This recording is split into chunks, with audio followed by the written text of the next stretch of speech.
In the small town of Willowbrook, spring had arrived like a hymn, soft, fragrant, and full of light. Robins chirped from budding trees. Daffodils lined the sidewalks like yellow trumpets, and warm sunlight spilled like honey over porches and park benches. 7-year-old Micah sat at the kitchen table of his family's cozy home, his legs swinging off the chair. Before him was a red wooden toy truck, carefully placed on a folded cloth napkin like it was made of gold. The truck had dents and scratches, faded red paint, and a wobbly back wheel that squeaked when it moved. But Micah didn't see a toy. He saw a memory. His grandpa had carved the truck from cedar wood the summer before he died. It still smelled faintly of sawdust and peppermint, just like his grandpa's shop. Micah's mother called from the hallway. "Want to go to the park, sweetheart?" Micah clutched the truck to his chest. "Can I take my truck?" She smiled. Of course. The park was alive with laughter and motion. Children ran between swings and slides, and parents sat chatting on benches with iced coffees in hand. The air smelled of popcorn from the snack cart and freshly turned earth from the nearby garden beds. Micah found a quiet spot near the sandbox under a flowering dogwood tree. He knelt in the sand and began building tiny hills and roads for his truck to drive on. He hummed to himself and softly talked to the truck like it was an old friend. "Okay, Grandpa's truck, over the hill, now through the tunnel. Beep, beep." A shadow suddenly crossed the sand. "Is that your truck?" a voice asked. Micah looked up to see a taller boy, maybe 9 or 10, standing there with his hands stuffed in his pockets. He had a scraped knee, dirt under his fingernails, and eyes that looked like they'd seen too much for someone so young. "Yeah," Micah said hesitantly.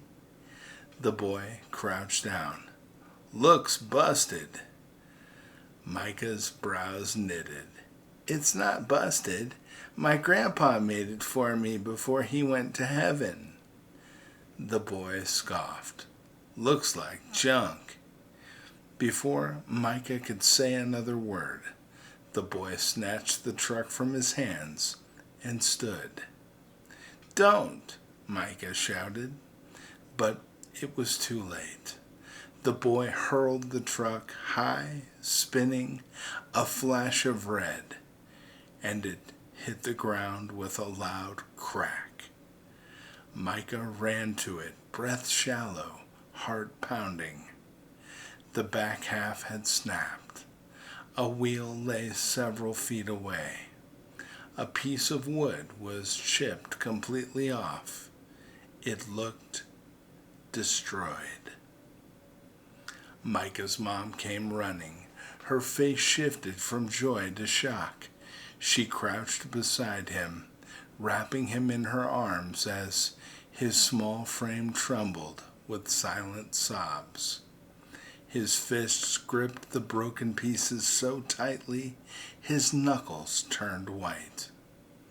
The other boy stood for a moment, watching, then turned and walked away without a word.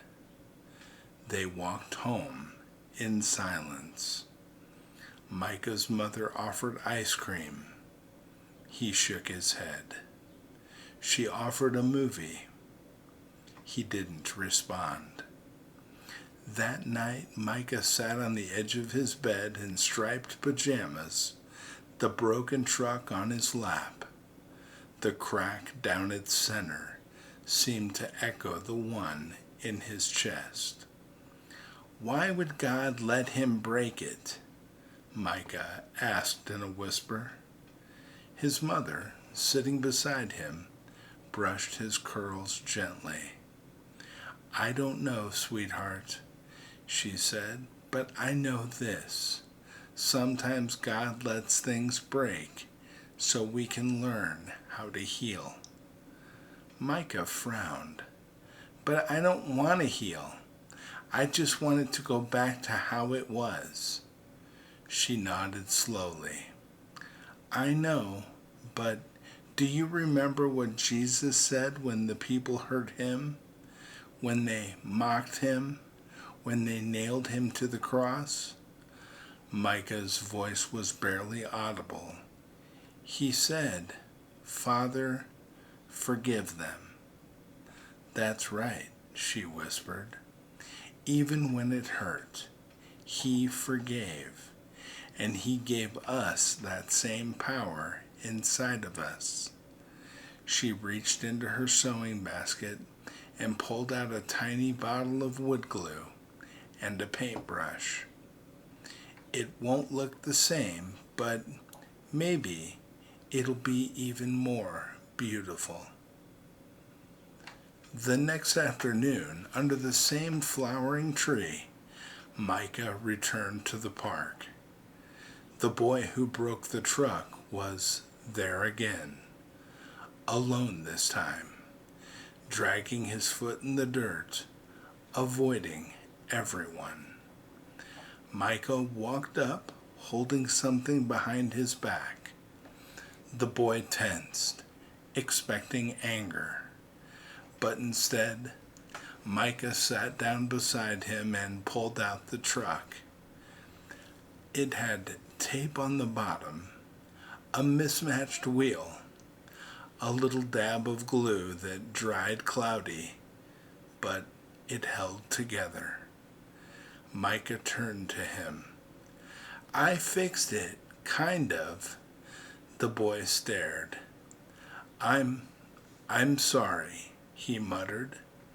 Micah nodded. I forgive you. The boy looked at him confused. You're not mad?